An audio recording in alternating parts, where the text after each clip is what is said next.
ಲೈಫಲ್ಲಿ ಕೆಲವು ಮಂದಿ ತಮ್ಮ ಆಸೆ ಇಡೋರಕ್ಕಿಂತ ಮುಂಚೆ ಸತ್ತೋಗ್ತಾರೆ. ಸಾವು ಅನ್ನೋದು ಎಲ್ಲಿ ಬೇಕಾದರೂ ಹೇಗೆ ಬೇಕಾದರೂ ಬರಬಹುದು. ಹೀಗೆ ಸತ್ತವರು ಕೆಲವು ಮಂದಿ ರಾಕ್ಷಸರು ಇಲ್ಲ ಪಿಶಾಚಿಗಳಾಗ್ತಾರೆ.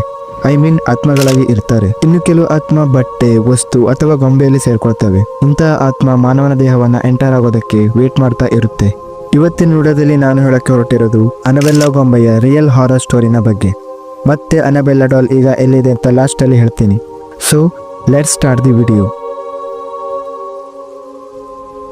ಡಾನಾ ಎಂಬ ಹುಡುಗಿಗೆ ಚಿಕ್ಕಂದಿನಿಂದ ಗೊಂಬೆ ಅಂದರೆ ತುಂಬ ಇಷ್ಟ ಇರುತ್ತೆ. ಒಂಥರ ಹುಚ್ಚು ಅಂತ ಹೇಳ್ಬೋದು. ತಾನು ಎಲ್ಲೇ ಹೊರಗಡೆ ತಿರುಗಾಡ್ಲಿಕ್ಕೆ ಹೋದಾಗ ಗೊಂಬೆನ ತನ್ನ ಜೊತೆನೆ ತಗೊಂಡು ಹೋಗ್ತಾ ಇದ್ಲು. ಒಂದಿನ ಡಾನಾ ತಾಯಿ ಶಾಪಿಂಗ್ಗೆ ಹೋದಾಗ ಒಂದು ಅಟ್ರಾಕ್ಟಿವ್ ಗೊಂಬೆನೇ ನೋಡ್ತಾಳೆ. ಆ ಗೊಂಬೆ ಡಾನಾ ತಾಯಿಯನ್ನೇ ನೋಡ್ತಾ ಇದ್ದಂತೆ ಕಾಣ್ತಾ ಇತ್ತು. ಆ ಗೊಂಬೆ ನೋಡೋದಕ್ಕೆ ದೊಡ್ಡದಾಗಿ ಮತ್ತು ಆ ಗೊಂಬೆ ಕಣ್ಣು ಅಷ್ಟೇ ಅಟ್ರಾಕ್ಟಿವ್ ಆಗಿ ತುಂಬಾ ಸುಂದರವಾಗಿ ಕಾಣ್ತಿತ್ತು. ಹೀಗೋ ತನ್ನ ಮಗಳಿಗೆ ಗೊಂಬೆ ಅಂದರೆ ಇಷ್ಟ ಇರೋದ್ರಿಂದ ಆ ಗೊಂಬೆನ ಪರ್ಚೇಸ್ ಮಾಡಿ ಮನೆಗೆ ತೆಗೆದುಕೊಂಡು ಬರ್ತಾಳೆ. ಡಾನಾಳಿಗೆ ಆ ಗೊಂಬೆ ತುಂಬ ಇಷ್ಟ ಆಗಿದ್ರಿಂದ ಅದ್ರ ಜೊತೆ ಆಟ ಆಡೋದು, ಆ ಗೊಂಬೆಗೆ ಊಟ ಮಾಡಿಸೋದು, ಸ್ನಾನ ಮಾಡಿಸೋದು, ಆ ಗೊಂಬೆಯ ಜೊತೆ ಒಬ್ಬಳೆ ಮಾತಾಡೋದು, ಹೀಗೆ ಆ ಗೊಂಬೆಗೆ ಅಡಿಕ್ಟ್ ಆಗ್ತಾಳೆ. ವಾಸ್ತವವಾಗಿ ಡಾನಾ ಆ ಗೊಂಬೆನ ಗೊಂಬೆ ಥರ ಟ್ರೀಟ್ ಮಾಡದೆ ತನ್ನ ಫ್ರೆಂಡ್ ಥರ ಟ್ರೀಟ್ ಮಾಡಲಿಕ್ಕೆ ಶುರು ಮಾಡ್ತಾಳೆ. ಹೀಗೆ ಟೈಮ್ ಹೋಗ್ತಾ ಇರುತ್ತೆ. ಈಗ ಡಾನಾ ಕಾಲೇಜ್ಗೆ ಹೋದಾಗ ಅಲ್ಲೂ ಆ ಡಾಲ್ನ ತಗೊಂಡು ಹೋಗ್ತಾಳೆ. ಡಾನಾ ಆ ಗೊಂಬೆನ ತನ್ನ ತಾಯಿ ಪರ್ಮಿಷನ್ ತಗೊಂಡು ಕಾಲೇಜ್ಗೆ ತಗೊಂಡು ಹೋಗ್ತಾಳೆ. ಇಲ್ಲಿ ಡಾನಾ ತಾಯಿ ಕೂಡ ಸರಿ, ನನ್ನ ಮಗಳಿಗೆ ಬೇಜಾರು ಮಾಡೋದು ಬೇಡ ಅಂತ ಆ ಗೊಂಬೆನ ಕಾಲೇಜ್ಗೆ ತಗೊಂಡು ಹೋಗ್ಲಿಕ್ಕೆ ಪರ್ಮಿಷನ್ ಕೊಡ್ತಾಳೆ. ಆದರೆ ಒಂದಿನ ಡಾನಾ ಕಾಲೇಜ್ಗೆ ಹೋಗೋ ಮುಂಚೆ ಹಾಸಿಗೆ ಮೇಲೆ ಬೆಡ್ಶೀಟ್ ಹಾಕಿ ಆ ಗೊಂಬೆನ ಬೆಡ್ಶೀಟ್ ಮೇಲೆ ಇಟ್ಟು ನಾನು ಕಾಲೇಜ್ಗೆ ಹೋಗಿ ಬರ್ತೇನೆ, ಅಲ್ಲಿವರೆಗೆ ನೀನು ಹುಷಾರಾಗಿ ಇಲ್ಲೇ ಮಲಗು ಅಂತ ಹೇಳಿ ಅಲ್ಲಿಂದ ಹೊರಡ್ತಾಳೆ. ಇಲ್ಲಿ ನಮಗೆ ಸ್ವಲ್ಪ ಸ್ಟ್ರೇನ್ ಥರ ಅನಿಸ್ತಾ ಇಲ್ವಾ? ಮತ್ತೆ ಡಾನಾ ಯಾವಾಗ ಕಾಲೇಜಿಂದ ಬಂದು ರೂಮನ್ನು ನೋಡ್ತಾಳೋ ಆ ಗೊಂಬೆ ಬೆಡ್ ಮೇಲೆ ಇರೋದಿಲ್ಲ. ಆ ಗೊಂಬೆ ಇನ್ನೊಂದು ರೂಮ್ನ ಚೇರ್ ಮೇಲೆ ಕುತ್ಕೊಂಡಿರುತ್ತೆ. ಡಾನಾ ಇದನ್ನು ನೆಗ್ಲೆಕ್ಟ್ ಮಾಡ್ತಾಳೆ.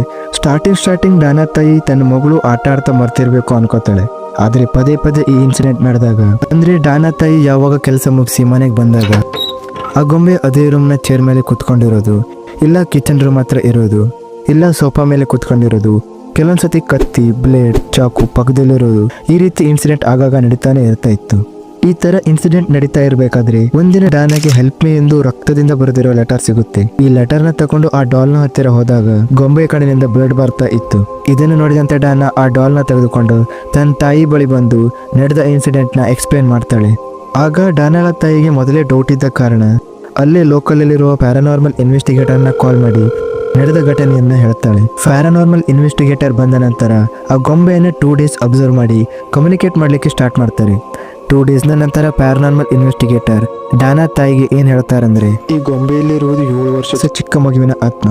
ಈ ಆತ್ಮಕ್ಕೆ ಡಾನಾ ಅಂದ್ರೆ ತುಂಬಾ ಇಷ್ಟ ಮತ್ತು ಕೆಲವು ವರ್ಷಗಳ ಹಿಂದೆ ಈ ಆತ್ಮ ಮನೆಯಲ್ಲಿ ಸತ್ತಿರೋ ವಿಷಯವನ್ನ ಪ್ಯಾರಾನಾರ್ಮಲ್ ಇನ್ವೆಸ್ಟಿಗೇಟರ್ ಡಾನಾ ಮತ್ತು ತಾಯಿಗೆ ಹೇಳ್ತಾರೆ. ಡಾನಾ ಈ ಗೊಂಬೆಗೆ ಎಷ್ಟು ಅಡಿಕ್ಟ್ ಆಗಿದ್ಲು ಅಂದ್ರೆ ಇಡೀ ದಿನ ಆ ಗೊಂಬೆ ಜೊತೆನೆ ಆಟ ಆಡ್ತಾ ಇದ್ಲು. ಡಾನಾಳಿಗೆ ಒಬ್ಬ ಒಳ್ಳೆ ಫ್ರೆಂಡ್ ಕೂಡ ಇದ್ದ. ಆ ಹುಡುಗ ಡಾನಾ ಬಳಿ ಬಂದು ಕೆಲವು ಸಮ್ ರೀಸನ್ ಇಂದ ಈ ಗೊಂಬೆಯಲ್ಲಿ ಆತ್ಮ ಇದೆ, ಹಾಗಾಗಿ ಈ ಗೊಂಬೆಯನ್ನ ಮನೆಯಲ್ಲಿ ಇಡೋದು ಸೇಫ್ ಅಲ್ಲ ಅಂತ ಹೇಳ್ತಾನೆ. ಆದ್ರೆ ಡಾನಾಳಿಗೆ ಈ ಗೊಂಬೆ ಅಂದ್ರೆ ಪ್ರಾಣ. ಈ ಗೊಂಬೆ ಡಾನಾಳಿಗೆ ಯಾವುದೇ ಹಾನಿ ಮಾಡ್ತಾ ಇರೋದಿಲ್ಲ. ಹಾಗಾಗಿ ಡಾನಾ ಈ ಗೊಂಬೆಯನ್ನ ತನ್ನ ರೂಮಲ್ಲೇ ಇಟ್ಕೊಂಡಿರ್ತಾಳೆ. ಆ ಗೊಂಬೆಯಲ್ಲಿರುವ ಆತ್ಮ 7 ವರ್ಷ ಚಿಕ್ಕ ಮಗುವಿನ ಆತ್ಮ. ಆ ಮಗುವಿನ ರಿಯಲ್ ನೇಮ್ ಬಂದು ಅನಬೆಲ್ಲಾ ಹಿಗಿನ್ಸ್. ಈಗ ಸ್ವಲ್ಪ ಕೇರ್ಫುಲ್ ಆಗಿ ಕೇಳಿಸ್ಕೊಳ್ಳಿ.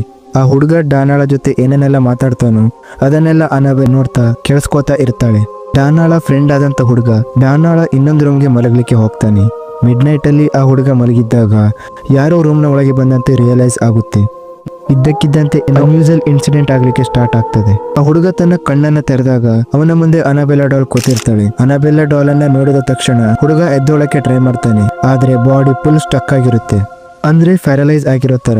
ಆ ಹುಡುಗ ಅನಬೆಲ್ಲಾ ಕಣ್ಣನ್ನ ನೋಡಿದಾಗ ಅಲ್ಲೇ ಅನ್ಕಾನ್ಶಿಯಸ್ ಆಗ್ತಾನೆ.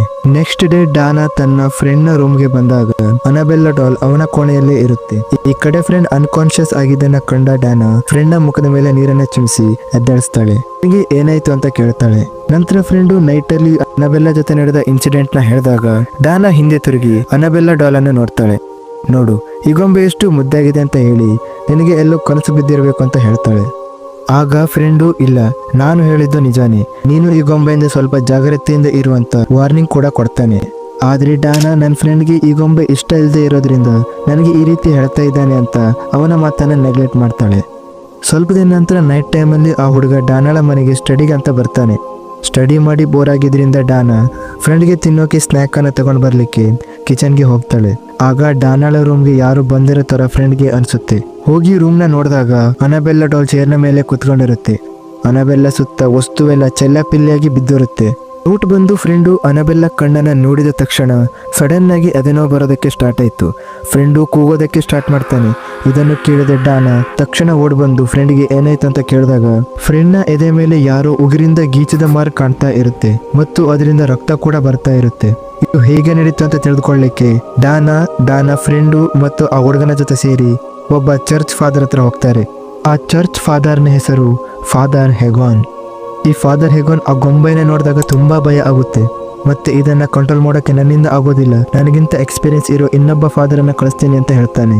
ಈಗ ಎಕ್ಸ್ಪೀರಿಯನ್ಸ್ ಫಾದರ್ ಬಂದು ಆ ಅನಬೆಲ್ಲ ಡಾಲ್ ಅನ್ನ ಚೆನ್ನಾಗಿ ಟ್ರೀಟ್ ಮಾಡಿ ಈ ಕೇಸನ್ನ ಹೆಡ್ ಅಂಡ್ ಲಾರಾಗೆ ಕೊಡ್ತಾರೆ. ಹೆಡ್ ಅಂಡ್ ಲಾರೆನ್ ಮನೆಗೆ ಬಂದು ಇನ್ವೆಸ್ಟಿಗೇಟ್ ಮಾಡಿ ಈ ಅನಬೆಲ್ಲ ಡಾಲ್ನ ಬಗ್ಗೆ ಚೆನ್ನಾಗಿ ತಿಳ್ಕೊಂಡು ಡಾನಾಳಿಗೆ ಏನ್ ಹೇಳಿದ್ರು ಅಂದ್ರೆ, ಈ ಅನಬೆಲ್ಲ ಡಾಲ್ನ ಒಳಗಿರುವುದು ಮಗುವಿನ ಆತ್ಮವಲ್ಲ, ಇದು ಒಂದು ಉಗ್ರ ಪಿಸಾಚಿ, ತುಂಬಾ ಡೇಂಜರ್ ಆಗಿರೋ ಸ್ಪಿರಿಟ್. ಈ ಆತ್ಮ ಚಿಕ್ಕ ಮಗುವಿನ ಹೆಸರಲ್ಲಿ ನಾಟಕ ಆಡ್ತಿದೆ ಅಂತ ಹೇಳ್ತಾರೆ. ಈ ಪಿಸಾಚಿ ಮುಖ್ಯ ಉದ್ದೇಶ ಡಾನಾಳನ್ನ ಕೊಂದಿ ಡಾನಾಳ ದೇಹವನ್ನು ಪ್ರವೇಶಿಸಬೇಕಂತ ಯೋಚನೆ ಮಾಡ್ತಾ ಇದೆ ಅಂತ ಹೇಳ್ತಾರೆ. ಇದರಿಂದ ಭಯ ಆದಂತ ಡಾನ್ ಎಡ್ ಅಂಡ್ ಲಾರಾಗೆ ಅನಬೆಲ್ಲ ಡಾಲನ್ನು ತೆಗೆದುಕೊಂಡು ಹೋಗುವಂತ ಹೇಳ್ತಾರೆ. ಎಡ್ ಅಂಡ್ ಲಾರಾ ಅನಬೆಲ್ಲ ಡಾಲನ್ನ ಕಾರ್ನ ಹಿಂಬದಿ ಸೀಟ್ನಲ್ಲಿ ಈ ಡಾಲ್ಗೆ ಸೀಟ್ ಬೆಲ್ಟ್ನ ಹಾಕಿ ಡ್ರೈವ್ ಮಾಡ್ಕೊಂಡು ಹೋಗ್ತಾರೆ. ಡ್ರೈವ್ ಮಾಡ್ಕೊಂಡು ಹೋಗ್ತಾ ಇದ್ದ ಇವರಿಗೆ ಅನೇಕ ಪ್ರಾಬ್ಲಮ್ ಆಗಲಿಕ್ಕೆ ಶುರುವಾಯಿತು. ಕಾರ್ ಬ್ರೇಕ್ ಸರಿಯಾಗಿ ವರ್ಕ್ ಆಗದೆ ಇರೋದು, ಸ್ಟೇರಿಂಗ್ ಕಂಟ್ರೋಲ್ ಸಿಗದೆ ಇರೋದು, ಇನ್ನೇನು ಆಕ್ಸಿಡೆಂಟ್ ಆಗಬೇಕು ಅನ್ನೋದ್ರಲ್ಲಿ ಫಾದರ್ ಎಡ್ ಹೋಲಿ ವಾಟರನ್ನು ಅನಬೆಲ್ಲ ಡಾಲ್ಗೆ ಚಿಮುಕಿಸ್ತಾನೆ. ಹೋಲಿ ವಾಟರ್ ಅಂದರೆ ಪವಿತ್ರ ನೀರು. ಈ ಹೋಲಿ ವಾಟರ್ ಹಾಕಿದ ತಕ್ಷಣ ಅನಬೆಲ್ಲ ಡಾಲ್ ಸೈಲೆಂಟ್ ಆಗ್ತಾಳೆ. ಎಡ್ ಅಂಡ್ ಲಾರಾ ಅನಬೆಲ್ಲ ಡಾಲನ್ನು ಮನೆಗೆ ತೆಗೆದುಕೊಂಡು ಹೋಗಿ ಹಾಲ್ನಲ್ಲಿ ಇಡ್ತಾರೆ. ಎಡ್ ಅಂಡ್ ಲಾರಾ ಜಸ್ಟ್ ಹಾಲ್ನಲ್ಲಿ ಇಟ್ಟು ಬೆಡ್ರೂಮ್ಗೆ ಹೋದಾಗ ಆ ಅನಬೆಲ್ಲ ಡಾಲ್ ಹಾಲಿಂದ ಬೆಡ್ರೂಮ್ಗೆ ಬಂದಿರುತ್ತೆ. ಇದರಿಂದ ಭಯ ಆದಂತ ಎಡ್ ಅಂಡ್ ಲಾರಾ ಬೆಡ್ರೂಮಿಂದ ಹೊರಬಂದು ಆ ಬೆಡ್ರೂಮನ್ನು ಲಾಕ್ ಮಾಡ್ತಾರೆ. ಅವರಿದ್ದ ಏರಿಯಾದ ದೊಡ್ಡ ಕ್ರಿಶ್ಚಿಯನ್ ಫಾದರನ್ನ ಫೋನ್ ಮಾಡಿ ಮನೆಗೆ ಕರೀತಾರೆ. ಮನೆಗೆ ಬಂದಂತ ಕ್ರಿಶ್ಚಿಯನ್ ಫಾದರ್ ಆ ಅನಬೆಲ್ಲ ಡಾಲ್ನ ಕುತ್ತಿಗೆಯನ್ನು ಹಿಡ್ಕೊಂಡು, ನೀನು ಕೇವಲ ಡಾಲ್ ಮಾತ್ರ, ನಾನು ನಿನ್ನನ್ನು ಏನು ಬೇಕಾದರೂ ಮಾಡ್ಬೋದು, ನೀನು ನನಗೆ ಏನೋ ಮಾಡೋಕ್ಕೆ ಆಗೋದಿಲ್ಲ ಅಂತ ಹೇಳ್ತಾರೆ. ಆಗ ಅನಬೆಲ್ಲ ಡಾಲ್ ರಿಪ್ಲೈ ಮಾಡ್ತಾಳೆ, ನಾನು ನಿನ್ನ ರಕ್ತವನ್ನು ಕುಡಿದು ನಿನ್ನನ್ನು ಸಾಯಿಸ್ತೀನಿ ಅಂತ ಹೇಳ್ತಾಳೆ. ಇದರಿಂದ ಕೋಪ ಬಂದಂಥ ಕ್ರಿಶ್ಚಿಯನ್ ಫಾದರ್, ನಿನ್ನ ಸ್ಟೋರಿನೆಲ್ಲ ಕೇಳಿದ್ದೇನೆ, ನಿನಗೆ ರಿಚುವಲ್ ಮಾಡಿ ಬಂಧಿಸ್ತೇನೆ, ಅದಕ್ಕೆ ಕೆಲವೊಂದು ರಿಚುವಲ್ ಐಟಮ್ನ ತರ್ತೀನಿ ಅಂತ ಹೇಳಿ ಕಾರ್ನ ತಗೊಂಡು ಮನೆಗೆ ಹೋಗ್ತಾರೆ. ಈ ರೀತಿ ಹೇಳಿ ಜಸ್ಟ್ 10 ಮಿನಿಟ್ ಅಷ್ಟೇ ಆಗಿರುತ್ತೆ. ಆ ಕ್ರಿಶ್ಚಿಯನ್ ಫಾದರ್ಗೆ ಆಕ್ಸಿಡೆಂಟ್ ಆಗಿರುತ್ತೆ. ಆ ಆಕ್ಸಿಡೆಂಟ್ ಆದಂಥ ಜಾಗದಲ್ಲಿ ಕೆಲವು ಮಂದಿ ಕ್ರಿಶ್ಚಿಯನ್ ಫಾದರ್ನ ಫೋನ್ ಇಸ್ಕೊಂಡು ರೀಸೆಂಟ್ ಕಾಲ್ ಮಾಡಿದಾಗ ಎಡ್ ಅಂಡ್ ಲಾರಾ ಹೆಸರು ಇರುತ್ತೆ. ಕಾಲ್ ಮಾಡಿ ಫಾದರ್ಗೆ ಆಕ್ಸಿಡೆಂಟ್ ಆಗಿದೆ ಅಂತ ಹೇಳ್ತಾರೆ. ಬೈ ಲಕ್ ಕ್ರಿಶ್ಚಿಯನ್ ಫಾದರ್ಗೆ ಏನೂ ಆಗಿಲ್ಲ, ತಕ್ಷಣ ಕರ್ಕೊಂಡು ಹೋಗಿ ಅಂತ ಎಡ್ ಅಂಡ್ ಲಾರಾಗೆ ಹೇಳ್ತಾರೆ. ತಕ್ಷಣ ಎಡ್ ಅಂಡ್ ಲಾರಾ ಆಕ್ಸಿಡೆಂಟ್ ಆದಂಥ ಸ್ಥಳಕ್ಕೆ ಹೋಗಿ ಫಾದರ್ನ ರೆಸ್ಕ್ಯೂ ಮಾಡಿ ಹಾಸ್ಪಿಟಲ್ಗೆ ಸೇರಿಸ್ತಾರೆ. ಕ್ರಿಶ್ಚಿಯನ್ ಫಾದರ್ ರಿಕವರಿ ಆಗೋವರೆಗೂ ಅನಬೆಲ್ಲ ಡಾಲನ್ನು ಬೆಡ್ರೂಮಲ್ಲೇ ಲಾಕ್ ಮಾಡಿರ್ತಾರೆ. ಕೆಲವು ದಿನಗಳ ನಂತರ ಬೆಡ್ರೂಮ್ನ ಬಾಗಿಲನ್ನು ಓಪನ್ ಮಾಡಿ ಎಡ್ ಅಂಡ್ ಲಾರಾ ರಿಚುವಲ್ ಹೇಳಲಿಕ್ಕೆ ಸ್ಟಾರ್ಟ್ ಮಾಡ್ತಾರೆ. ಕ್ರಿಶ್ಚಿಯನ್ ಫಾದರ್ ರಿಚುವಲ್ ಮಾಡಿದಂಥ ವುಡನ್ ಬಾಕ್ಸನ್ನು ಆಲ್ರೆಡಿ ತಯಾರಿಸಿರ್ತಾರೆ. ಈಗ ರಿಚುವಲ್ ಎಲ್ಲ ಹೇಳಿ ಕಂಪ್ಲೀಟ್ ಆದಮೇಲೆ ಆಗ ಅನಬೆಲ್ಲ ಡಾಲನ್ನು ವುಡನ್ ಬಾಕ್ಸ್ನಲ್ಲಿ ಇಡ್ತಾರೆ. ಆ ಅನಬೆಲ್ಲ ಡಾಲನ್ನು ಶಾಶ್ವತವಾಗಿ ವುಡನ್ ಬಾಕ್ಸಲ್ಲಿ ಬಂದಿ ಮಾಡ್ತಾರೆ. ಆ ಅನಬೆಲ್ಲ ಡಾಲ್ನ ಬಂದಿ ಮಾಡಿದಂಥ ವುಡನ್ ಬಾಕ್ಸನ್ನು ಈಗಲೂ ಮ್ಯೂಸಿಯಂನಲ್ಲಿ ಜಾಗ್ರತೆಯಿಂದ ಸ್ಟೋರ್ ಮಾಡಿ ಇಟ್ಟಿದ್ದಾರೆ. ಇದಕ್ಕೆ ಸಂಬಂಧಪಟ್ಟ ರಿಯಲ್ ವಿಡಿಯೋ ಮ್ಯೂಸಿಯಂನಲ್ಲಿ ರೆಕಾರ್ಡ್ ಮಾಡಿದ್ದಾರೆ. ನಾನು ಆ ವಿಡಿಯೋನ ನಿಮಗೆ ತೋರಿಸ್ತೀನಿ.